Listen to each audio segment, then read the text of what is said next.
Fifth master is one of my favorite because, again, it's one of those interesting techniques that shows the real application, that makes Liberi's techniques come into real life. It's the infamous collar grab plays.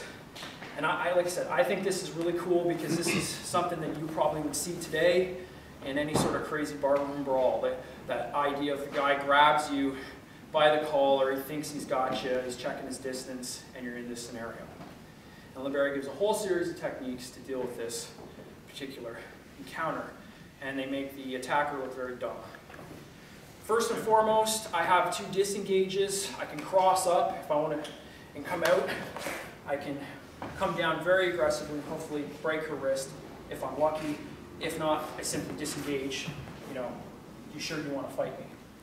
Or in that kind of scenario. Or I can use more strength and come from the side and again very strongly break that disengage engagement. However, if I really think my attacker means business, I'm going to go right into it. She's simply extended her arm and given me a perfect target. I can stabilize, and I have arm bars available to me. I can come up and break down her attack like such and lead into grapples maybe.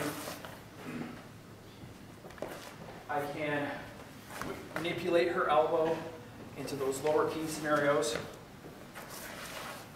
Or I can be very cruel and I can simply really break her arm using the full force of my body against that joint and coming through on the shoulder like such. And I think in the Getty manuscript, this guy is really showing a painful expression on his face. Or I can come over the shoulder. I have both those available to me. I kind of like the across the bicep and just ram through it. Those are options available to me. Now, Leanna may or may not be armed in this scenario. She may just simply be grabbing me by the collar and coming through with a haymaker. She may have a dagger. We'll get to that. She applies the collar grab. Another option available to me is simply try to do a leg sweep and throw. However, those techniques I've shown up to this point are very good when I'm taking the initiative back and I'm not so worried about her bringing a weapon into play. Now I'm assuming she's got a dagger. I can probably see this dagger.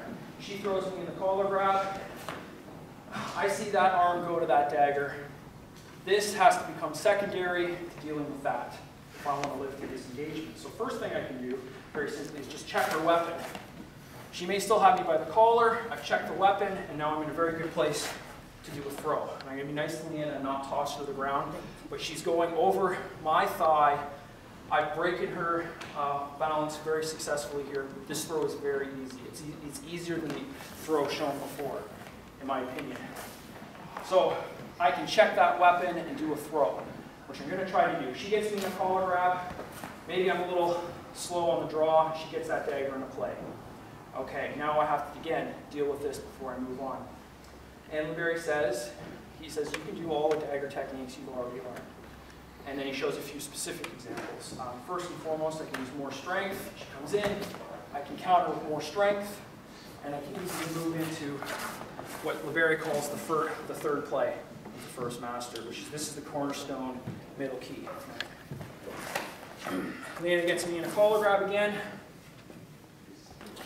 He also shows this crossing block again, and implies you can use this to come up and again move into first master plays or third master plays, doesn't matter, my choice. So I have that. She comes low. Again, I got cover as such. Low. She comes in low with collar grab. I can employ my lower key, which is a more technical technique, but very effective. Or simply, she grabs, I can grab and disarm as such. Those are the fifth master plays. Now, he does show a counter to the fifth master. Very simply, I grab Leanna. This only works against the first series of plays where she's attacking my joint. But what Liberi suggests is, as opposed to presenting her with a straight arm, you want to keep a strong bent arm. Harder for her to break it off, and it's certainly harder for her to break my attack the joint, like such. I would like to think that if you are wise enough and schooled enough to know that's a counter to the fifth master, you're schooled enough to know you probably shouldn't do a collar grab in the first place. But he does show that counter. Moving on to the sixth master.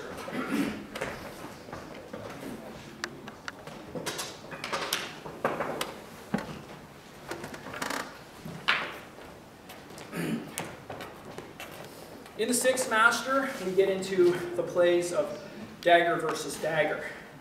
And some of these dagger posta that he's shown previous start coming into play now. Again, sixth master, great cover, works very good against any attack high. It's also interesting in the fact that it very much mirrors and very similar to some of the armored sword techniques. And then I'll start by just simply throwing a fendente attack. I can move off the line and attack her hand. Just bring it up, let her drop right onto the point. Good technique maybe in armor because the gauntlet's less protected than some other places. I can make my cover as such. First thing I can do, open her up, press through, or maybe do a disarm. I like this technique where it's, again, usually the first master stuff. It's all available to me. I can sweep her aside and stab in two-handed or into the face, depending on her level of armor. Those are available to me. I can wrap over her arm. He shows a scenario where it kind of ends up like this. I think this is probably leading into a disarm. It's very similar to a third master play. Also, simply come into her elbow like such. There. Counters to the sixth master, there are two counters that he shows to the sixth master. First and foremost, very simple, something we've already seen. I come in for my attack. She's made her cover, I can push her elbow, I've got her. But the interesting counter is the second one, where he simply reaches inside the arm, breaks down her guard this way. And it's interesting because this is very similar to one that you see in the armored sword, which we'll get to later. Sixth master. I forgot. Moving on to the seventh master, dagger. Now we're dealing with crossed, doubled and crossed, and then we'll throw in her attack. I make my cover as such. And again, back to the middle key. Another option available is simply use an elbow push against her, and in this case, slam down on her, the back of her leg, like such. It's a good way to break it down. That's a neat technique because I think it's only shown there, but anytime you push the guy's elbow, get the back, why not bring up the leg and really put him to the ground? So it's a cool technique in the sense that it applies to a lot of other techniques. Seventh master, and again, getting repetitive, but counter. Leanna makes the cover, I can break it down. Elbow push. Eighth master.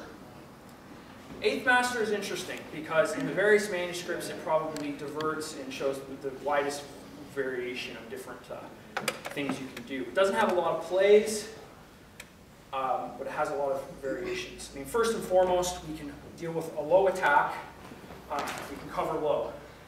That's how it's shown in one manuscript. Anytime you make a low cover, very simply, that lower key is available for any low cover. But then he gets clever, and in other manuscripts, other versions, he shows counters like this. Why not do that? Elbow pushes there, kick out the leg. Lower key is also available to you from that scenario. I also have, this kind of an idea. I can step off the line and just simply attack the same way I did high when I'm in this orientation. He then shows in the eighth master, and the techniques all really are the same, but they're just different ways to cover that low attack. He shows twice with the dagger, two different ways. He shows it more strength. Leanna comes in, I can cover it more strength, or simply cover it crossed. Right? Go into my lower keys. So that's a neat one. It kind of, the eighth master is kind of all-encompassing, showing all these kind of different ways you can deal with that low attack. Lastly, we have the ninth master, which jumps back to open-handed, no weapon against dagger. And we're dealing with this low attack. Leanna's throwing the Sultani, coming at. I want to simply come in with my cover as such. First thing I can do is if Leanna's strong and I've successfully gotten off the line, I can bring her up and do this arm bar, which we've seen in other techniques. If maybe I haven't gotten so far off the line, the cover comes in, I make the block, I can do a disarm, use her dagger against her in any number of ways. I also have, I can come up and, with force, cup that elbow and give it a tweak. Very painful for her. And hopefully if I do it with strength, it damages her arm. Or I can simply cup that, maybe she, depending, we're going to go right back here where we were. I have her as such, and I can go for disarms from there.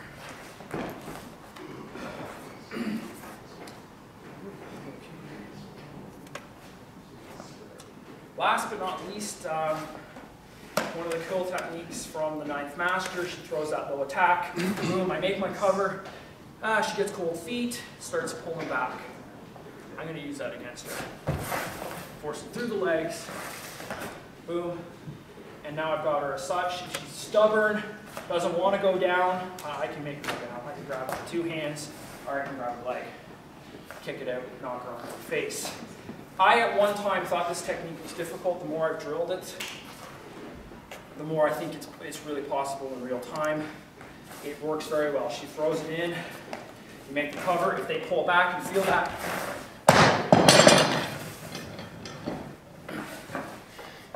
He doesn't show a counter to the ninth master, per se, but ninth master very much replicates the fourth master high. So intuitively, Leanna comes in, makes that grab. I think I'm going to come through here and disengage my way out. That's one option. If I'm fast, I might be able to do that as well. Before she really sets that grip, that elbow push might be available to me. So those are some options not shown in the manuscript, but I think they're worth noting. Yeah.